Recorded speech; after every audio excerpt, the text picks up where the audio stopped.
Welcome back to Primetime News. And a special welcome once again to our viewers on OneSpotMedia.com. Sprint legend Usain Bolt has finally broken his silence on the multi-billion-dollar fraud at Stocks and Securities Limited, SSL. Bolt, who has been missing $12.7 million from his account at the institution, had given SSL 10 days to return the missing funds or else. Now, with the 10-day ultimatum coming to an end today, what course of action will now be taken? Kelisha Williams has our report. Since the dawn of Friday, January 27, many Jamaicans have been on edge.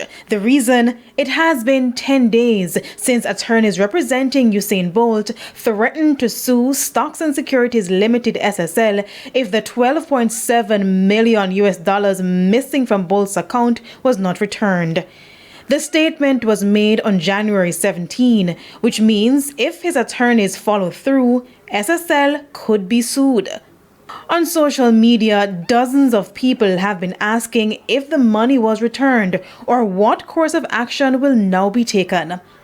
Today, our news center put the issue to the Sprint legend in his first interview since the SSL saga. Well, it's 10 days, so you just give it time and you'll see what will happen. In regards to how the matter has been handled by the government and the Financial Services Commission and whether he is disappointed in the financial system, this is what Bolt had to say.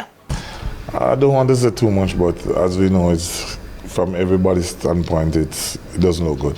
You know what I mean? I'm sure I've read a few comments and see a lot of people, everybody's confused, you understand? So for me, I'm as confused as the public, but we'll see what happens.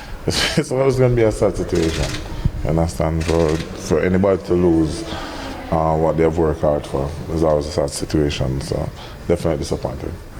In the meantime, one of the attorneys representing Usain Bolt, Linton Gordon, told TVJ News that his team is not prepared to give a response at this time about the 10-day ultimatum.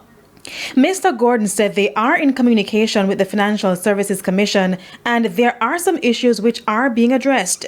He said it would be inappropriate and insensitive to make a public statement on the course of action the legal team will be taking at this time.